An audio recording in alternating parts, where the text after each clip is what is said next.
And I know most of you know this, but you better educate your neighbors.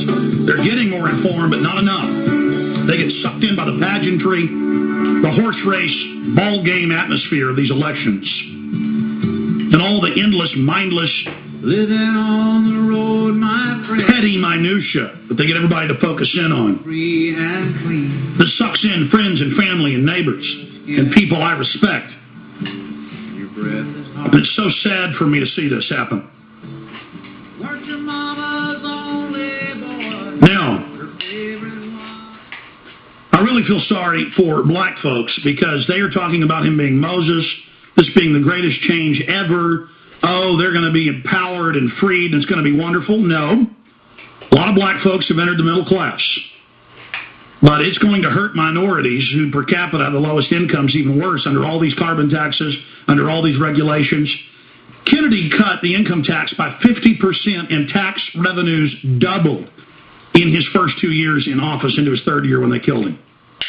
That's a historical fact. Every time they cut taxes, more revenue comes in. Because people make more money, the economy explodes. This is about control. We were brought into this recession and now this deepening recession going into hyperinflation by design. We have the documents.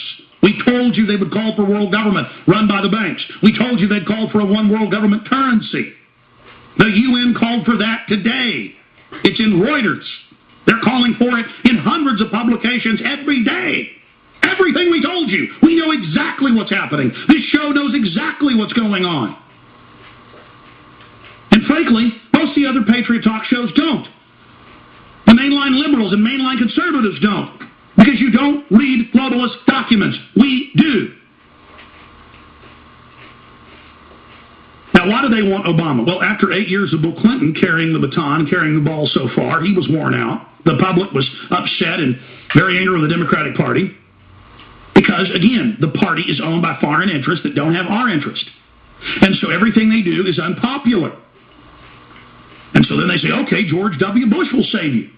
And conservatives went and supported him no matter what he did because they were so mad at Bill Clinton. And then it took people 7 years to wake up. Bush's approval rating went down to, 18% or something? Cheney's at 9%, Congress at 9%, Hillary Clinton at 20-something? Because both parties do the opposite of what the polls say the people want. They do the opposite of what the Bill of Rights and Constitution says.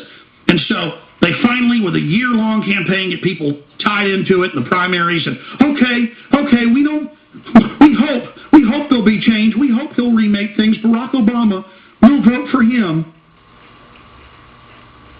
And what scares me about Barack Obama, and it wouldn't matter, again, if McCain's in the same agenda, the same policies, just different rhetoric, it's just that he would have no support. He would be tied to that dead political animal, politically dead George W. Bush, the lame duck. So the establishment needs Barack Obama. And they are doing something I've never seen them do even with Ronald Reagan. They are building him up like a messianic leader, even mainstream news saying, hope, change, he will change the world. He is the president of the world. Newsweek is calling him the president of the world. And now we're going to go from the phony right-wing anti-terror, well, that's going to stay, though. All those policies are going to stay. But just now, they're going to be quiet. They're going to depoliticize them. So it's not fashionable to fight them. The warrantless checkpoints, the police state, the face scanners, the thumb scanners to buy and sell, the federal checkpoints, the youth brigades, the tattletale squads, the FBI spying on the American people, regular Army and Defense Intelligence spying on the American people. I told you that it was a whole bunch of brigades. If you read the bottom of the Army Times, it actually mentioned that the new brigade was joining all these other brigades and units. Now the Air Force came out 2 days ago at mainstream news up on INFOWARS.com. Paul Watson wrote a story about it at PrisonPlanet.com and announced, oh yeah, there's all these other brigades and units now joining on top of all the others. They're taking battle-hardened, psycho 4-5 tour troops back here to America. Gung-ho, over the top, the most hardcore killers from the Army. The most savage, battle-hardened units they've got, they're bringing right into Rome.